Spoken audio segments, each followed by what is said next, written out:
Dampak musim kemarau yang melanda Kabupaten Nagan Raya sejak 2 bulan terakhir membuat puluhan hektar lahan persawahan warga mengalami kekeringan. Selain itu, dampak ini juga membuat sejumlah sumur di rumah warga mengering yang mengakibatkan sejumlah warga mengalami krisis air bersih.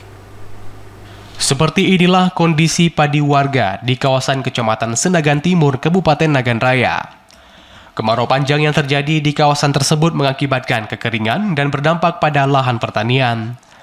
Kekeringan membuat pertumbuhan padi tidak maksimal. Bahkan terlihat tanah persawahan yang mulai retak dan padi yang sudah berusia 2 bulan terancam mati akibat tidak ada air yang mengaliri ke persawahan warga. Untuk mengantisipasi gagal panen, sebagian warga terpaksa mengaliri air ke areal sawah menggunakan mesin dari sumur pribadi.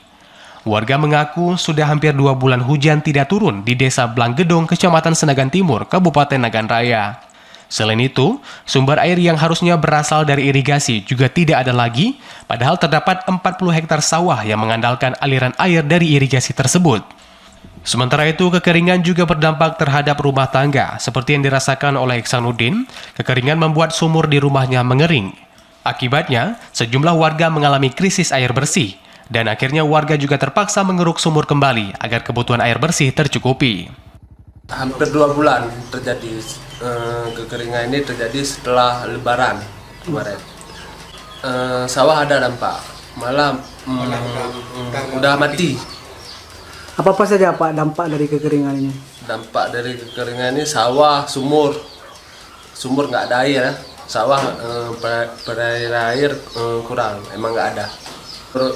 Kalau untuk sawah, yaitu pemerintah harus memperbaiki lung nomor 3, irigasi nomor 3, karena sangat berefek untuk masyarakat.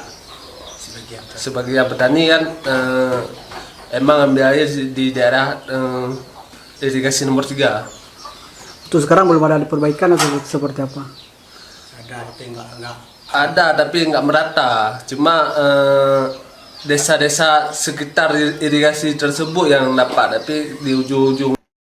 Para warga dan petani berharap pemerintah melakukan normalisasi terhadap saluran irigasi yang dekat dengan areal persawahan warga, agar irigasi tersebut bisa menyuplai air dan bisa dimanfaatkan warga saat musim kemarau seperti ini. Dari Nagan Raya, Aziz Saputra, TVRI Aceh melaporkan.